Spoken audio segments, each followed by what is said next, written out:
오늘의 육아 헤드라인입니다. 오는 7월부터 만 45세 이상인 여성도 난임 치료 시술 시 건강보험을 적용받을 수 있게 됩니다. 미혼 남녀 10명 중 4명 이상이 내 집을 마련할 필요가 있다고 생각하지만 현실적으로는 불가능하다고 보는 것으로 나타났습니다. 가정양립을 지원하는 회사가 늘어나고 있지만 이용률에 있어서는 대기업과 중소기업 간의 양극화가 극명한 것으로 나타났습니다. 이상 오늘의 육아 헤드라인이었습니다.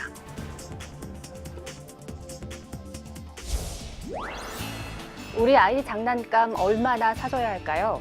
아이의 수준에 맞지 않거나 비슷한 류의 장난감은 굳이 더 필요하지 않습니다. 아이 성장 발달에 도움이 되는 건 장난감의 수가 아니라 부모와의 활발한 소통과 상호작용입니다. 육아 포커스 서수식부터 함께 하시죠. 오는 7월부터 만 45세 이상인 여성도 난임 치료 시술 시 건강보험을 적용받을 수 있게 됩니다. 보건복지부는 이 같은 내용을 골자로 하는 요양급여의 적용 기준, 방법에 관한 세부 사항 고시 개정안을 행정 예고했습니다. 아울러 신선배아 체외 수정은 4회에서 7회, 동결배아 체외 수정과 인공 수정은 3회에서 5회로 건강보험 적용 횟수도 확대됩니다.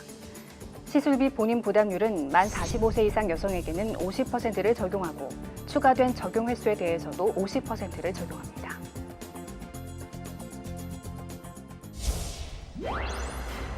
미혼 남녀 10명 중 4명 이상이 내 집을 마련할 필요가 있다고 생각하지만 현실적으로는 불가능하다고 보는 것으로 나타났습니다.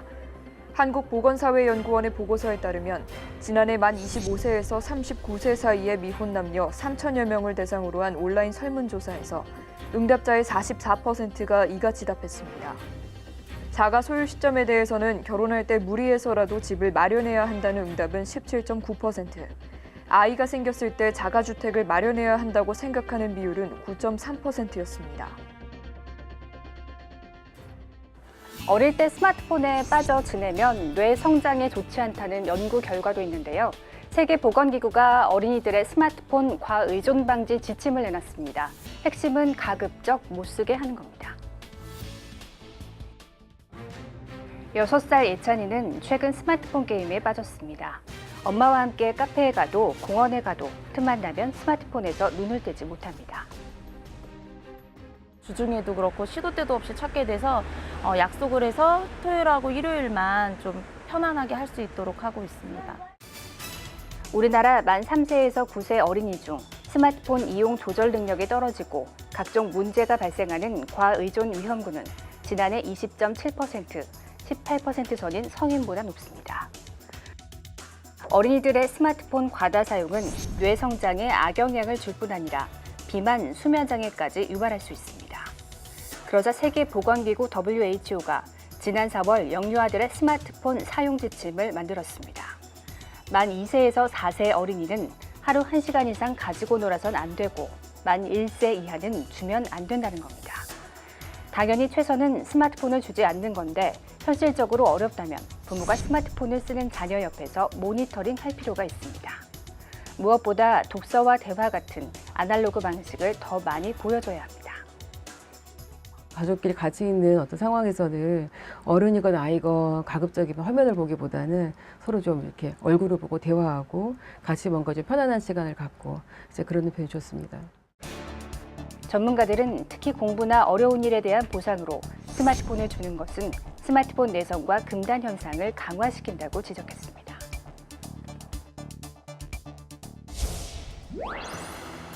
경기도 안산에 사는 김영미 씨. 출산을 앞두고 정기검진을 위해 병원을 자주 오가야 하지만 만삭의 몸이어서 불편한 점이 한둘이 아닙니다. 하지만 단돈 100원만 내면 안산 시내 어느 병원이나 갈 수 있는 행복택시가 도입돼 불편을 해소할 수 있게 됐습니다. 임산부이다 보니까 이동하는 게 좀 많이 힘들거든요. 근데 이렇게 버스나 대중교통 이용할 때 이렇게 양보도 해주시지만 거기에 불편한 점도 있고 했는데 콜센터에 임신 확인서 등을 제출해 등록한 뒤 필요할 때 전화하면 원하는 시간에 이용할 수 있습니다. 저는 셋째 아다 보니까 첫째 아이랑 또 둘째 아이랑 같이 어디가 이동하기가 많이 힘든데 뭐 100원 행복택시가 생겨서 많이 편리하고 좋습니다. 안산시는 아이 낳고 살기 좋은 도시를 만들어 저출산 문제를 해결하겠다며 100원 행복택시를 도입했습니다. 지난 5월 16일부터 운행을 개시했는데 한 달에 총 4번까지 이용할 수 있습니다. 임산부에게 이 이동 편의를 제공하고 경제적 부담을 덜어줄 것으로 기대하고 있습니다. 앞으로 다양하고 실질적인 출산 정책을 통해서 아기 낳아서 키우기 좋은 도시, 안산시는 임신부가 관내 지역 병원으로 갈 경우 행복택시 대신 5km마다 100원을 받는 특별 교통수단 콜택시를 제공할 예정입니다. 일가정 양립을 지원하는 회사들이 많아졌다곤 하지만 여전히 갈 길이 먼 것 같습니다. 특히 규모가 작은 회사일수록 출산 휴가나 육아 휴직이 여전히 그림의 떡인 경우가 많은 것으로 나타났습니다. 직장인 여성들이 많이 이용하는 인터넷 카페입니다. 회사에 출산 휴가나 육아 휴직 얘기를 꺼냈다, 퇴사 압력만 받았다는 내용의 글들을 어렵지 않게 볼 수 있습니다. 주로 중소기업 종사자들입니다. 고용노동부가 5인 이상 기업 5천 곳을 조사해보니 2017년 기준 출산 휴가를 한 번이라도 활용한 비율이 300인 이상 사업체는 70.1%로 나타났습니다. 반면 10인 이상 30인 미만 기업은 11.3%, 9인 이하 규모에선 5.9%만이 출산 휴가를 활용한 것으로 집계됐습니다. 기업 규모에 따른 이런 양극화는 육아휴직에서도 마찬가지. 육아휴직 활용 비율이 300인 이상 사업체 62.2%, 10인 이상 30인 미만 기업은 4.6%, 9인 이하 규모에선 1.3%에 불과합니다. 배우자 출산 휴가 역시 중소기업의 문턱이 훨씬 높았습니다. 중소기업들이 체질 개선을 못해 나가고 있다는 방증이기도 한 거죠. 가족 친화 경영으로 가는 것 자체가 사실은 이제 우리 회사에 오래 남을 수 있는 고도의 전문 인력을 바탕으로 해서 회사가 함께 살 수 있는 길이다. 이런 쪽으로 좀 그 기업 체질 개선을. 한편 시차 출퇴근제나 재택근무제 등을 시행 중인 회사들은 90% 이상 긍정적이다라는 자체 평가를 내렸지만 실제 이런 유연 근로제를 도입한 비율은 24.4%에 그쳤습니다. 직장인들의 연차 휴가 소진율은 평균 72.7%로 나타났습니다.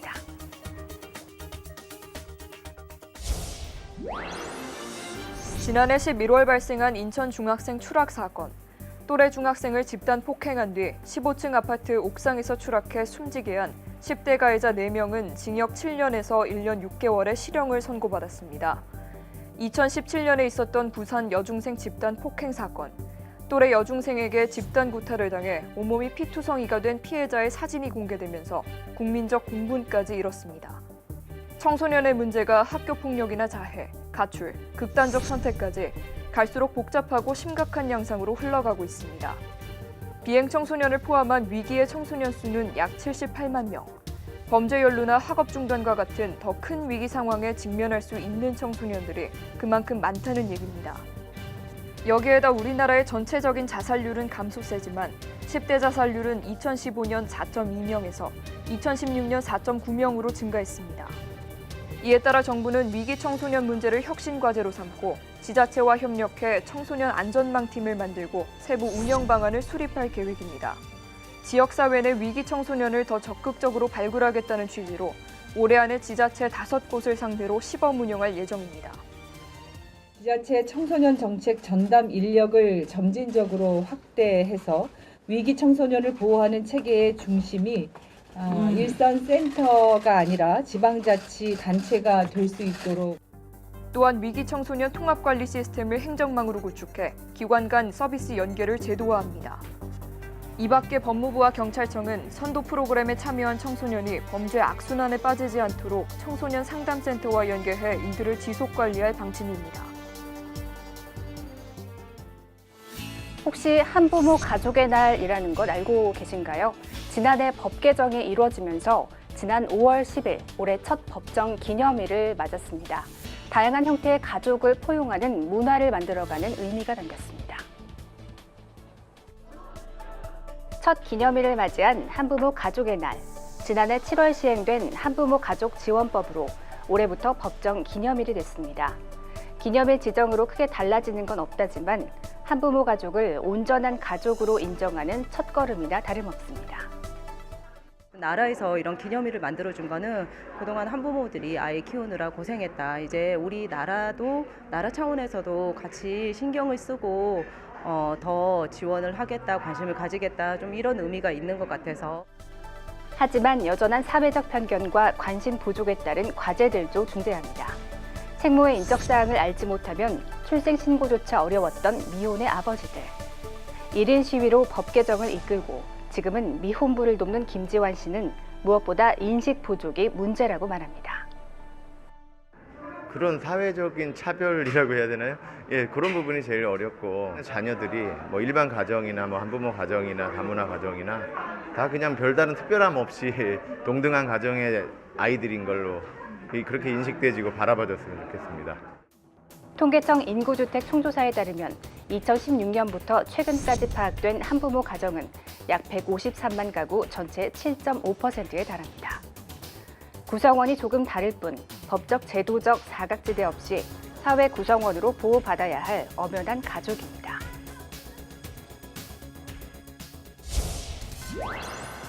BCG, 즉 결핵 백신은 왼쪽 어깨에 흉터가 생겨 불주사라 불립니다. 신생아의 생명과 직결된 필수 예방접종으로 정부가 무료로 놔주고 있습니다. 국내 유통 결핵 백신은 일명 불주사, 즉 주사형과 흉터를 내지 않기 위해 피부에 눌러 도장 같은 모양이 새겨지는 경피용 두 종류입니다. 1인당 가격이 주사형은 2,300원에 불과하지만 도장형은 무려 18배인 43,000원, 여기에 예방접종 시행비까지 더하면 7만 원이나 듭니다. 그런데 국내의 결핵 백신 수입 판매 업체는 한국백신 단 한 곳. 이 회사는 재작년 비싼 도장형 결핵 백신을 더 팔기 위해 싼 주사형 수입을 중단했고, 질병관리본부는 비싼 도장형 결핵 백신 무료 접종을 위해 그해 10월 중순부터 8개월간 혈세 140억 원을 더 써야 했습니다. 이 바람에 이 기간 도장형 결핵 백신 월 평균 사용량은 27,566세트로 수입 중단 이전 평균보다 90% 가까이 급증했고, 이 회사 월 평균 매출은 60% 넘게 늘었습니다. 공정거래위원회는 조사를 거쳐 한국백신에 9억 9천만 원의 과징금 부과와 검찰 고발을 결정했습니다. 신생아 생명과 건강에 직결되는 백신을 대상으로 한 독점 사업자의 출고 조절 행위를 최초로 제재한 사례라는 점에서 의미가 크다고 하겠습니다. 공정위가 시장지배적 사업자의 부당 출고 조절 행위를 제재한 것도 1998년 대두유 출고 조절 건 이후 20년 만입니다.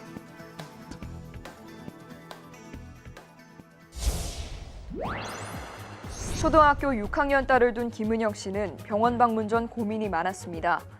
딸이 자궁경부암 백신을 맞을 때인데 국가 예방접종에 포함된 4가 백신, 즉 자궁경부암 원인 바이러스 중 4가지를 예방하는 백신을 맞힐지 60만 원 정도 돈을 들여 예방력이 더 높은 국가 백신을 맞힐지가 고민이었던 것입니다.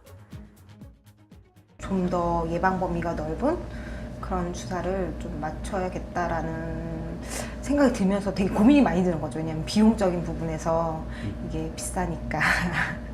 그리고 딸 하나만 있으면 또 모르겠는데 둘이니까. 일찍부터 백신 접종을 시작한 호주는 2035년 자궁경부암 퇴치가 목표인데 우리나라는 반대로 매년 환자가 늘어 지난해에만 6만 2천 명을 넘었습니다.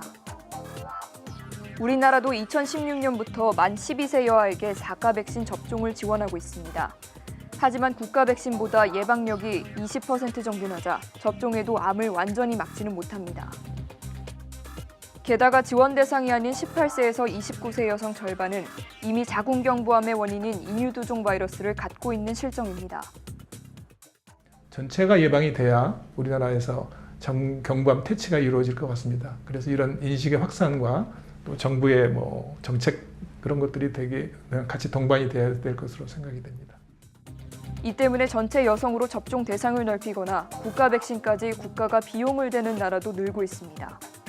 또 병의 원인 제공자인 남성도 백신 접종을 해야 한다는 인식이 큰 나라도 있지만 아직 국내 남성 접종률은 1에서 2%에 그쳐 이에 대한 교육이 필요하다는 목소리도 있습니다.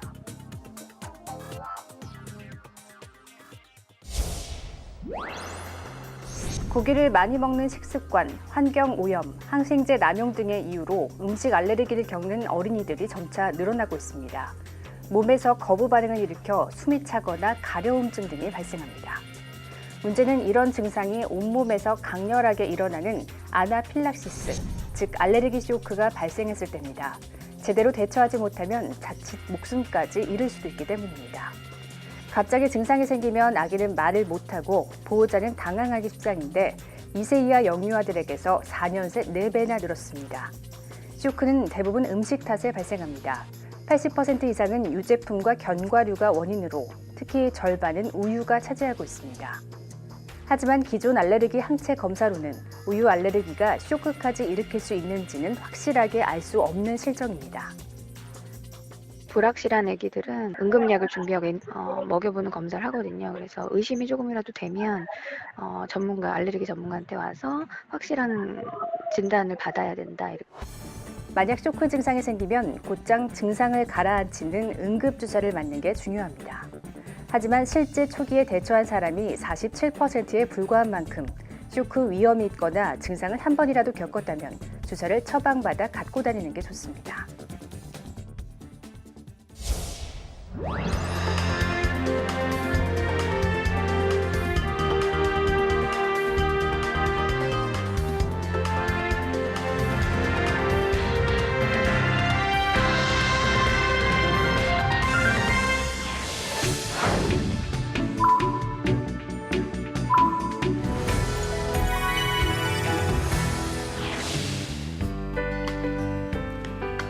안녕하세요.